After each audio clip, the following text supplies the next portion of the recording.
Hello, Holy Cross community. It is a joy and honor to be speaking to you once again in my weekly message. I take this seriously because you are important to me, and speaking to you once a week is a joy to my heart. I'm here in the altar of our Holy Cross. Our camera first panned to our Virgin Mary the Theotokos and then came down to where it's at.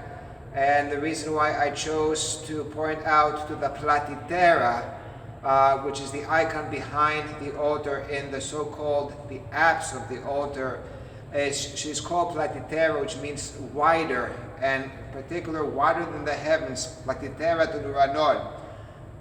Panagia, the Virgin Mary, has that special place in our church as a way that our prayers are assisted by the Virgin Mary as they head up to her Son and to our God.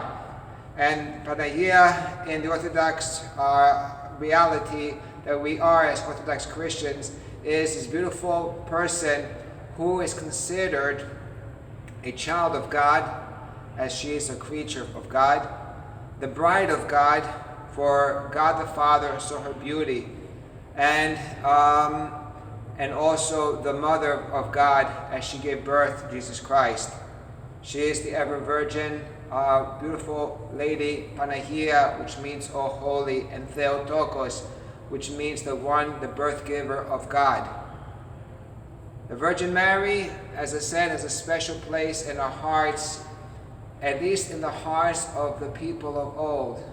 And here at Holy Cross, and like every church in the United States and throughout the world, it is important that we emphasize this beautiful lady, which is the Panagia, the Theotokos. It's important that we see her as our intercessor, the one who prays for us and takes care of us.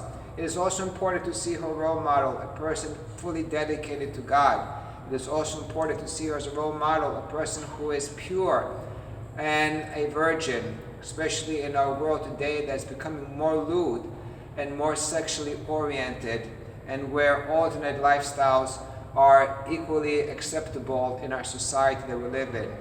Our church emphasizes virginity, purity, holiness, and even though we all have sinned, this is our high example that we are called to live in.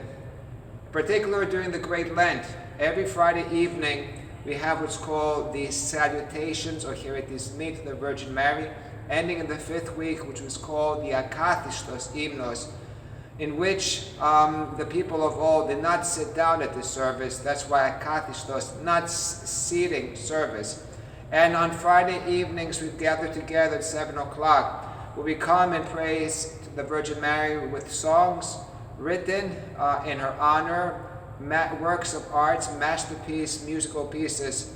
And I invite all of you to come to at least one service before this great Lenten service is over. You might say, Father, I can't, I'm tired, I'm busy. But think of how much the Virgin Mary prays for us and takes care of us in our lives, and how she was there when we needed her the most. And how important it is for our young ones to remember the Virgin Mary. I remember being at altar boy as a little child and sitting outside and saying, when will this be over, as a little child, and counting the many times we say, Here, Here, Here, rejoice, or hail to the Virgin Mary. But because of these beautiful memories as a child of chanting, Here, Nifia, Nifete, hail, O bride unwedded, rejoice, O bride unwedded, a bride of God, but never married to anyone. And the story goes as follows. This hymn was written back in the year 626, where after the cross was stolen, the people went out, the Roman Empire, the Byzantine Roman Empire, went out to capture back the cross from the Persians.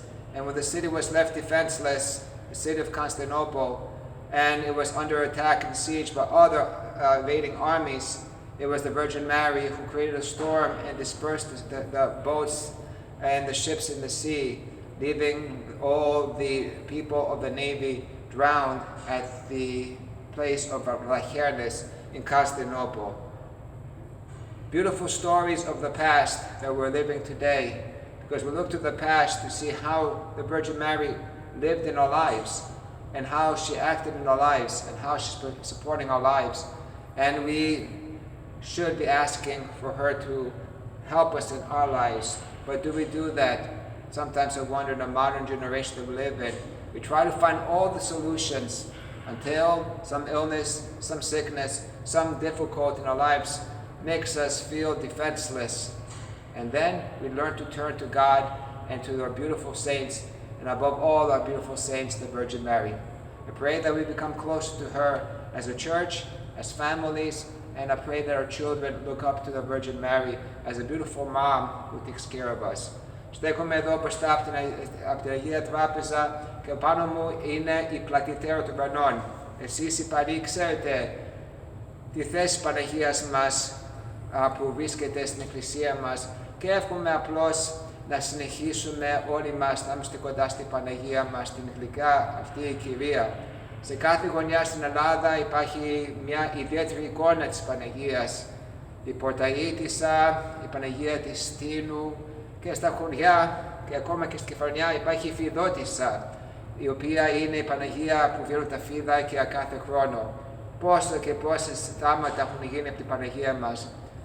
Και στο 1940 με το μεταξά και με το όχι, η Παναγία μας πάλιτε με τους στρατιώτες μας μέσα στα βουνά της Αλβανίας και σε άλλους πολέμους.